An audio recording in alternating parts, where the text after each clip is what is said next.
Ô Caio, deixa eu fazer uma pergunta idiota pra você. Tá bom. Por que os caras, na Reforma Protestante, eles não pegaram e fizeram a Bíblia protestante deles só com o Novo Testamento? Pra tirar essa confusão. Eles não teriam a dimensão histórica e nem seria necessário. Eu entendo o que você está dizendo. Lutero, já que deu tanto pau de lá para cá, Lutero não faz isso? Chegou a querer não botar no Novo Testamento o Apocalipse. Ele queria tirar do Novo Testamento o livro de Tiago. Calvino também não fazia a menor questão do livro do Apocalipse na Bíblia, era muito difícil para eles. E era mais fácil eles arrancarem um livro do Novo Testamento do que um do Velho. Cara. Porque eles estavam muito mais condicionados. Eles estavam muito amarrados no Velho? Não tanto Lutero. Eu acho que Lutero deu um passo assim, em algumas medidas até para fora do que seria o sóbrio. Ele chegou a dizer muitas besteiras, o Lutero. Ele era um homem de ímpetos muito intensos. Falou algumas tolices impensáveis. Mas a ruptura dele com essa coisa, num certo sentido, foi maior do que a da maioria. Especialmente no que tange a usos, costumes, convenções, morais estabelecidas. Ele deu um salto bem adiante. Num certo sentido, num dado momento até exagerado. Depois ele veio se equilibrando na vida.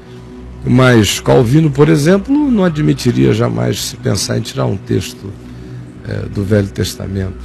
Eles eram homens do tempo deles, por mais que eles estivessem enxergando o Evangelho, existiam os limites de onde eles tinham sido criados, como tinham sido criados. Sim. Todos eles eram pessoas que tinham recebido uma supervalorização do significado do ensino da filosofia, das técnicas interpretativas de Aristóteles. Todos eles eram versados em latim, em grego.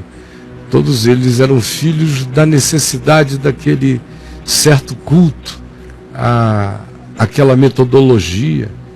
Então, eu não estou aqui fazendo crítica a ninguém, eu só estou dizendo que eu acho um pouco difícil. Isso era simples no tempo dos apóstolos, quando não tinha nenhum culto ao livro. Só os judeus é que cultuavam a Torá, mas os cristãos não cultuavam o Velho Testamento. E os cristãos de fora dos territórios de Israel, do território de Israel, nem sabiam o que era o Velho Testamento. Então, se não fosse aqueles judeus que viviam o tempo todo enchendo o saco de Paulo, sim, ele nem mencionaria, como eu expliquei durante a viagem, no Areópago da Grécia. Isso. Eu expliquei que Paulo nem passou, nem tocou em Velho Testamento, pregando para filósofos gregos. Ele vai falar de Abraão, de Isaac, de Jacó, de Moisés, para quê? Não estão afim, nem sabem o que é isso. Sim. Falou de Jesus. Então, a conversa sobre o Velho Testamento era só por causa dos judeus, que estavam sempre presentes nas reuniões, mas pelos cristãos pagãos não precisava daquilo, era erigir no fundamento dos apóstolos e dos profetas, erigir a partir da pedra angular, que é Jesus, que é o Evangelho. E o mais é só explicação de conexão, de como é que chegou na história aquele ponto. Mas eu creio que, conquanto muita gente na história possa ter praticado isso de verdade na sua vida, como muito antes de eu ouvir alguém dizer que Jesus era a sua chave hermenêutica interpretativa, que eu nunca tinha ouvido antes na minha vida, mas eu via meu pai praticar isso, sem dizer que era assim. Ele dizia: não, meu filho, para mim é só Jesus, o que for como Jesus vale, o que não for como Jesus não vale. Então o que ele estava me dizendo, senão que Jesus era a chave hermenêutica para a compreensão da palavra, do Velho e do Novo Testamento, para entender até os apóstolos, como para discernir tudo mais na vida. Então, muita gente praticou isso de maneira intuitiva.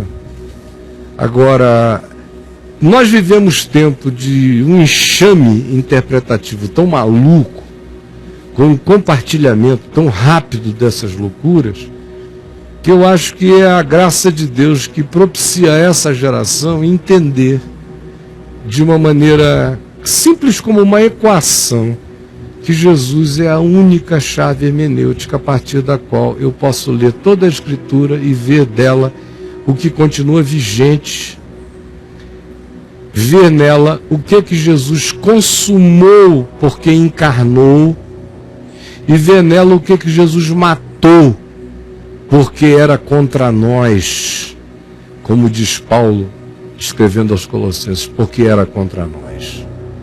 Aí sim, vai ficando cada vez mais límpido, cada vez mais claro, cada vez mais simples. Quem assim faz, esse entende com uma crescente clareza e sensibilidade. Agora, tem que ler o Novo Testamento, tem que ler muito, tem que ler muitas vezes.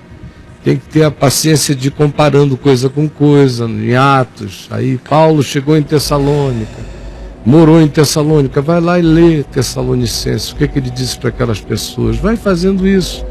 Depois vai ter que ter a paciência de fazer pesquisas também. O que significava um fariseu naqueles dias? O que significava um saduceu?